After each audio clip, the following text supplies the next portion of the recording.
अगर आप उत्तर दिशा में सिर करके सो रहे हो तो साहब, अब जो नहीं जानते, अभी से मेरा चैनल है उसके ऊपर ओके करो, सब्सक्राइब करो और मेरे से जुड़े रहो। थोड़ा जोर से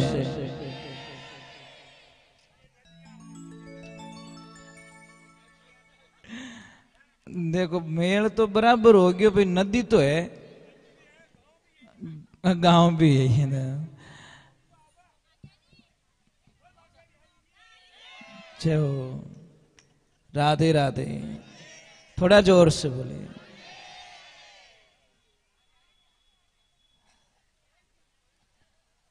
भगवान को कौन कहते हैं? भगवान आते नहीं, आगे तो सब जानते, हम मीरा के जैसे बुलाते नहीं। कौन कहते हैं भगवान खाते नहीं, तो हम सबरी के जैसे खिलाते नहीं। कौन कहते भगवान सोते नहीं, यशोदा के जैसे सुलाते नहीं। अब देखिए, ये छोटे छोटे बच्चे हैं, मतलब ये किरतार ने इनके रूप को देखिए। अब मतलब इनकी शक्ल हमको कभी नेगेटिविटी नहीं लगती, अच्छे ही लगते हैं। और एक बात और बोलूं आपको, बीमारी ठीक करने का इलाज बताऊं। कोई आदमी कितनी भी चिंता में बैठा है, उसकी गोद में ले जाके एक बच्चा छोड़ दो, वो एक बार तो कितनी समस्याओं से बाहर निकल जाएगा। क्योंकि छोटे बच्चे में इतनी एनर्जी, पॉजिटिविटी एनर्जी होती है, कितनी दुख दूर कर दी। यानी शक्ल में इतनी ताकत रिया करे टाबर। आपको पता है छोटे बच्चों में कितना अच्छा लगता है, कोई भी लेके चला जाता है बिना पूछे। कोई भी खेल रहा है, कोई भी उठाएगा, ये मुझे देना, मुझे देना, मुझे, बस भाव होने चाहिए। तो गोपियां प्रेम के सामने एक ध्यान रखना, प्रेम और ज्ञान दोनों साथ में नहीं चल सकते। शायद ज्ञानी पुरुष भगवान से दूर हो सकता है, पर प्रेमी भगवान से कभी दूर नहीं होता। थोड़ी आवाज बढ़ाओ, ये लाइफ में ध्यान रखे। इसीलिए ज्ञान क्या है? ज्ञान एक दीपक है, और दीपक को जलाइए, थोड़ा हवा का झोंका आएगा, दीपक बुझ जाएगा। और प्रेम एक मणि है, मणि को रखिए, कितनी भी हवा आने दो, उसकी लो वो बुझेगी नहीं। मणि कभी बुझती है क्या? राधे राधे, थोड़ा जोर से बोलो, राधे राधे राधे। क्या हुआ? हाँ, ये तो पता नहीं, कृष्णा जाने। मैंने ध्यान नहीं दिया, पता नहीं होगी, आज होगी कल होगी। थोड़ा तो था ही ध्यान रखो, होगा पूरी मैं ध्यान रखो तो है क्या? चलो कोई बात नहीं। हाँ चलो कोई बात नहीं, आज भी मान लो, कल भी मान लो, आपने तो मान लो। हाँ बस मानना चाहिए। और एकादशी का तो आप सबको पता ही है कि चावल उपयोग में नहीं लिया जाता, चावल नहीं खाने चाहिए। कल है, कल है, कल है। तो देखिए, ज्ञान और प्रेम के बीच में उद्धव जी पराजित हो जाते हैं। उनको अहंकार था किस बात का? कि मैं इतना ज्ञानी पुरुष हूं कि मैं गोपियों को समझा लूंगा, वहां के लोगों को मैं समझा लूंगा। पर वो तो प्रेम के प्रतीक थे, इसलिए वहां पे ज्ञान का प्रभाव नहीं पड़ा और उनकी चले नहीं। अब वो वापस निकल गए, और जैसे ही आते हैं तो भगवान को तो पता ही था, भगवान ने आते ही उद्धव जी को क्या बोला? आइए आइए ज्ञानी पुरुष आइए। तो उद्धव जी को झटका लगा कि एक तो बटे मैं ऑलरेडी पराजित हो चुका हूं, और थाई तानो मारो मने, मतलब ऑलरेडी मैं वहां पे दुखी होके आया हूं कि मैं हार गया वहां पे, और आप भी आगे वही मौको रखो। एक तो भाई दी बुझाने की कोशिश करें था, पेट्रोल और डब्बो ने को तो भाई दिक्कत बुझी। तो भगवान ने उनको बोला कि 2 मिनट के लिए आंखें बंद करो। तो आंखें बंद की, 2 मिनट हुआ, बाद में बोले कि अवधूत जी आंखें खोलो वापस। और जैसी आंखें खोली, क्या लीला मेरे प्रभु की, राधा रानी पास में खड़ी है, सारी गोपी गोपिकाएं सारे वहां खड़े। तो उद्धव जी को समझा दिया कि मैं खुद ही राधा हूं, भक्ति रूपी राधा हूं, और मैं खुद ही वहां पे रहे। सब मेरी एक लीला है, माया है, मेरे से कोई ये अलग है ही नहीं, ना तो आप अलग हो ना मैं अलग हूं। इधर थोड़ी एक दुविधा हो जाती है। मैंने बोला ना, भगवान का जीवन शुरुआत से लेकर इस भागवत में आपको समझना चाहिए कि भगवान का जीवन शुरू से लगाकर एंड तक संघर्षमय जीवन जिया। मतलब कोई तो दिन निकला होगा कि उन्होंने शांति से जीवन जी लिया, कोई दिन, मतलब शायद संघर्ष संघर्ष संघर्ष। अब इधर देखिए, कंस की दोनों पत्नियां, उन्होंने अपने भाई से शिकायत कर ली। किससे? जरासंध से, कि भाई हमारा सुहाग उजाड़ दिया उस कृष्ण ने। अस्थि और प्रस्ति थी, दोनों ने जाकर शिकायत की। भाई को इतना गुस्सा आया, इतना गुस्सा आया कि 23 यक्षोहणी सेना लेकर मथुरा पे आ गया कि अभी तो कृष्ण का एंड है, बस दूसरा कुछ नहीं है। पर भगवान तो भगवान है। बलराम जी ने बोला कृष्ण युद्ध कैसे करेंगे? कि भैया युद्ध तो हमको करना ही है, सबका विनाश तो करना ही है, पर एक काम हमको करना पड़ेगा। क्या? कैसे? कि हम सबको मार देंगे, जरासंध को मारना नहीं है। अगर जरासंध को मारेंगे तो मामला गड़बड़ हो जाएगा। कैसे? कि जरासंध को हम छोड़ देंगे तो उसको गुस्सा आएगा, फिर बचे हुए राक्षसों को लाएगा, फिर हम मारेंगे, फिर लाएगा, फिर हम मारेंगे, क्योंकि हम तो ये काम करने के लिए आए, और जरासंध हमारा निमित्त बनेगा। उद्धार करेंगे, उनको लाना ही पड़ेगा, क्योंकि वो उसको जिंदा छोड़ेंगे तो लाएगा, उसको मार दे तो लाएगा कौन? वो फिर जाएगा, फिर प्रतिशोध की ज्वाला उसके दिमाग में रहेगी, फिर आएगा, फिर हम मारेंगे, उसको बार बार छोड़ते रहेंगे। और इसी बीच में जरासंध की पूरी सेना को नष्ट कर दिया जाता है, फिर उसको छोड़ दिया जाता है, और फिर वो वापस जाके अपने प्लान में लग जाता है। इधर कालियावन, देखो मैं क्या बोल रहा हूं, एक पीछा नहीं छूट रहा है, दूसरा पीछे आ रहा है। तो भगवान ने अब मारे किससे उसे? अब रक्षा तो करनी थी, रक्षा करने के लिए कुछ नया करना था, लोगों को वहां रखना नहीं था, सुरक्षित नहीं थे। तो भगवान ने किसको बुलाया? विश्वकर्मा भगवान को। और विश्वकर्मा भगवान को बुला के बोला कि एक ऐसी नगरी की रचना करो, ऐसी नगरी बनाओ जहां पे हमारी ये नगरी सुरक्षित हो सके। और पानी में जाकर विश्वकर्मा भगवान ने द्वारका की रचना की, तैयार कर दी। तैयार करने के बाद में जो मथुरा से गुफा के माध्यम से सारे लोगों को वहां भेज दिया गया, माया के माध्यम से भेज दिया गया। वहां पे जाने के बाद में सुबह का टाइम होता है, लोग उठते हैं, अंदाज लगाते हैं मैं यहां पे कैसे हूं, मैं यहां पे कैसे हूं, मैं यहां पे कैसे हूं। तो महाराज कोई इधर भाग रहा है, कोई इधर भाग रहा है, कोई इधर भाग रहा है, गेट नहीं मिल रहा है। तो सारे लोगों ने चिल्लाना शुरू कर दिया, अरे द्वार कहां है, द्वार कहां है, द्वार कहां है। उसी दिन से उसका नाम पड़ गया द्वारका। बस वो द्वार के चक्कर में द्वारका हो गया।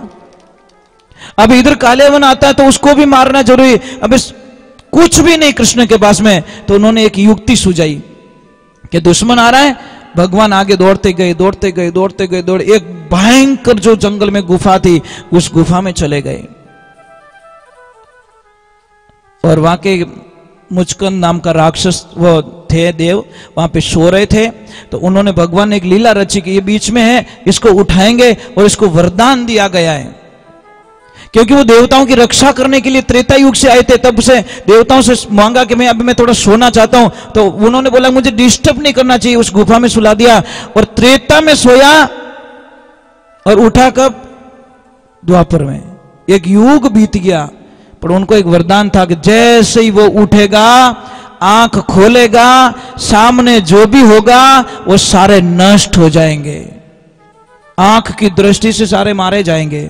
तो भगवान ने युक्ति लगा दी कि मैं क्यों लड़ाई करूं, इनके वो दुश्मन सो रहा है, ये आएंगे उसको छेड़ेंगे उठाएंगे। और वही हुआ, भगवान तो आगे निकल गए, वो सो रहा है तो उन्होंने बोला हाँ ये रहा, ये इसको उठाओ, कौन है ये। और जैसे ही उठाया, आंखें खोलते सबका काम तमाम हो गया। भगवान आए, फिर बाद उसको पूछा कौन हो, मैं वो हूं, मैं वो। फिर बाद में बोला प्रभु मुझे मोक्ष चाहिए, मुझे कुछ नहीं चाहिए। फिर भगवान वहां पे उनका मोक्ष करते हैं। तो भगवान की लीलाएं कितनी गाएंगे हम लोग, कितनी लीलाएं, किसको कहूं, कहां लग वर्णूं। भगवान की लीला गाते गाते गाते गाते हमारे जीवन काल का अंतिम समय आ जाएगा, पर हम भगवान की लीला नहीं गा सकते।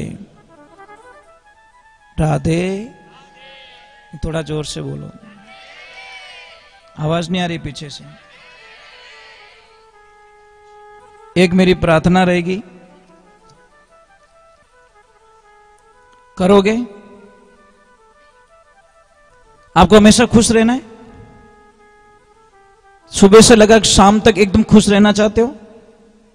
पक्का? तो मैं आपको एक तरीका बताता हूं। सुबह उठते ही एक तो किसी का मुंह मत देखा करो। तो बच्चे कई लोग बोले महाराज कहीं भीत देखो। भाई कोई जो नेगेटिविटी वाले हमको ऐसे ही प्रश्न करते तो देखो कहीं। अरे मैं ये नहीं कह रहा हूं हेमुटो ही नहीं देखना, मेरी बात पूरी नहीं होती तब तक तो काम चला देती सरकार। सुबह उठते ही 2 मिनट के लिए अपने बिस्तर पे बैठ जाओ। अगर आप उत्तर दिशा में सिर करके सो रहे हो तो साहब भरी बीमारी के कारखाने बन जाओगे आप। पश्चिम दिशा में आपका सिर होगा तो भी आपको एनी टाइम कुछ न कुछ नुकसान होगा। आपका सिर होना चाहिए पूर्व या दक्षिण। समझ में आ रहा नहीं? या तो दक्षिण में मुंह करके सिर करके सोना चाहिए, या फिर आपको पूर्व दिशा में जिधर से सूर्य भगवान निकलते हैं उस दिशा में सिर करके सो। आपकी बहुत अच्छी समस्या खत्म हो गई। एक जो घर में पिलर होता है, आडो पिलर आवे नहीं, ये क्या कहते हैं उसको, बीम, बीम, उसके नीचे कभी मत सोया कीजिए।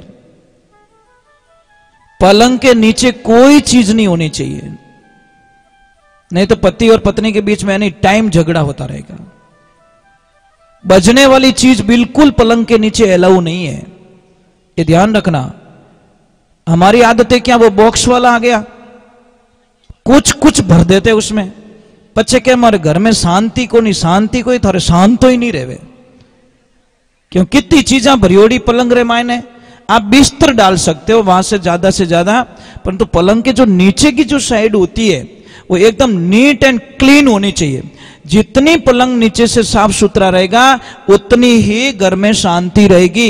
अगर पति और पत्नी दोनों के बीच में छोटी छोटी बातों पे झगड़ा हो रहा है तो कुछ मत करो, हंस और हंसनी का जोड़ा वाला फोटो आप अपने रूम में लगा दीजिए दीवार पे। उठते ही वो जोड़ा दिखे, आपके दोनों प्रेम के प्रतीक बन जाओगे। अगर किसके घर में धन की कमी है तो सिंगल हंस का जो पोज आता है, फोटो आता है, आप बोलोगे फोटो से क्या होगा? फोटो से बहुत कुछ हो जाता है, आप कल्पना नहीं कर सकते। सिंगल हंस का जोड़ा आता है, सिंगल हंस, डबल नहीं होना चाहिए। जिसको धन की कमी है वो सिंगल हंस, उसको पूर्व और उत्तर की दीवार पे बीच में आप कहीं पे भी लगा सकते हो, बैठक रूम में लगा सकते हो, अपने हॉल में लगा सकते हो। या फिर परिवार में छोटी छोटी बातों पे झगड़ा होता है तो पूरे परिवार की एक फोटो खिंचवाओ, पूरे परिवार की, छोटे बच्चों की, आपकी, पर 1 सेकंड के लिए मुस्कुरा जाना, और नहीं हंसना हो तो कोई गिली गिली कर दीजिए पड़ोसी, ताकि वो 1 सेकंड के हंस जाए। और फोटो एक ध्यान रखिए, कैमरा होता नहीं, कैमरा कभी झूठ नहीं बोलता।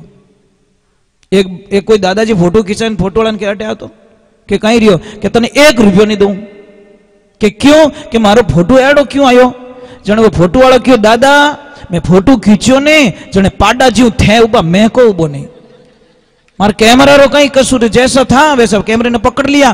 तो एक ध्यान रखे, 1 सेकंड के लिए हंस जाओ, सबका मुस्कुराता हुआ फोटो आना चाहिए। और वो फोटो बड़ी फ्रेम में मंडाकर आपके मेन हॉल में आप लगा दीजिए। आप लगा के मुझे वापस बोलना कि गुरुजी हमारे घर में देखो ऑटोमेटिकली शांति हो गई है। आप कल्पना, पर फोटो सब हंसतोड़ा आना चाहिए, नहीं तो 2-4 दिन पहले प्रैक्टिस करो, ट्यूशन जाओ हंसने के लिए।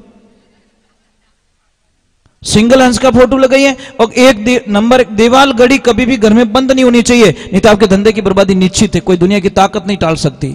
अगर दीवार घड़ी बंद आ रही है तो आपको धंधे में, आपके जीवन की गति को रोकेगी दीवार घड़ी। कई लोग क्या करते हैं, हम घड़ी यहाँ करे बापड़ो कांटो पाछो जावे क्यों छेल बड़ी उड़ो और घनी ताकत करे मैं जाना चाहूं पण वो क्या है ही को नहीं पावर पाछो आधू પછી કે મારા ધંધા રે મને अचानक असर आ गयो आणो ये महाराज घड़ी बंद पड़ी है घर पे। और घड़ी तो एक बहुत धंधे की प्रतीक होती है। अगर घर के सामने ये जो मोरपंखी आती है ना, मोरपंखी पौधा, अगर वो दोनों तरफ लगा दो ना, आप कल्पना भी नहीं कर सकते। आप 2 गमले लगा दीजिए आप। अब बहुत बगीचा में आती है जी जी, बहुत सारा पौधा, मोरपंखी आती है मस्त एकदम, विद्या की देवी कहते हैं उसको हम, क्या कहते हैं। हाँ, हम बच्चे थे तो हमारी बुक में उसका पत्ता तोड़ के रखते थे, है ना, वो विद्या की देवी। वो दोनों तरफ, एक इधर लेफ्ट और एक राइट, बाहर निकलते हैं ना, तो उनका दर्शन कीजिए। देखिए ये पेड़ पौधे होते हैं, इतनी ताकत होती है इनमें, कल्पना नहीं कर सकते हो। अगर किसी भी, मुझे दादाजी ने कल एक प्रश्न किया था कि गाय भैंस को जब वो डिलीवरी होती है तो उनको कई बार फूल की प्रॉब्लम हो जाती है, समस्या आ जाती है, बहुत पैसा खर्च करना पड़ता है, बेचारी तकलीफ होती है। तो आपको नॉर्मली इलाज बताता हूँ, बड़लो आवे ना, बड़लो कहीं के वो वट वृक्ष का, मैं हिंदी में बोल देता हूँ क्योंकि बाहर भी देख रहे लोग, वट वृक्ष का जो पौधा होता है उसकी 5 से 250 ग्राम पत्तियां ले लो आप, हरी पत्तियां, उसको मिक्स करके एक 100-150 ग्राम देसी गाय का घी उसमें मिलाकर 1-2 चम्मच हल्दी डाल के उसको खिला दीजिए। महाराज इतना बढ़िया इलाज आप कल्पना नहीं कर सकते, कल्पना भी नहीं कर सकते। अगर किसी गाय भैंस किसी को भी चोट लग गई है और वो ठीक नहीं हो रही है, एक साइकिल का पुराना टायर लीजिए, उसको जला दीजिए, उसका जो पाउडर होता है उसको ले लीजिए और उसको कपड़े में छान लीजिए, उसमें 100 ग्राम देसी गाय का घी डाल दीजिए और 50-100 ग्राम देसी हल्दी डाल दीजिए, मलम बना के वो लगाइए, 5-10 दिन में तो घाव ठीक हो जाएगा। कितना भी घाव पड़ जाए एकदम ठीक हो जाएगा, आपको पता ही नहीं है। बहुत सारी चीजें होती है हमारे साथ में होती है, हमारे पास में होती है, पर ज्ञान नहीं है और नहीं होने के कारण हम बहुत सारी समस्या होती है। अगर किसी भी बच्चे को पढ़ाई में मन नहीं लग रहा है तो आप दक्षिण और पूर्व की दिशा में उस बच्चे को वहां पे अध्ययन कराओ, बच्चा बड़ा होशियार होगा, पढ़ाई में मन लगेगा। समझ में आ रहा है नहीं आ रहा कपूर? हाँ, घोड़े के लिए इलाज है मैं बताऊंगा आप भाई। आप नाच रहे तो आपको बताना भी जरूरी है। गोडा तो अटी दुका ऊपर याद करो। हाँ राधे, थोड़ा जोर से बोलो।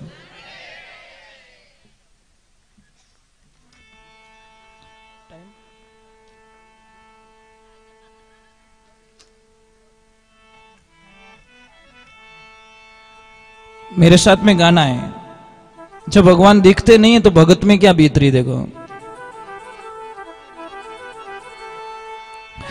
बोले कृष्ण कन्हैया लाल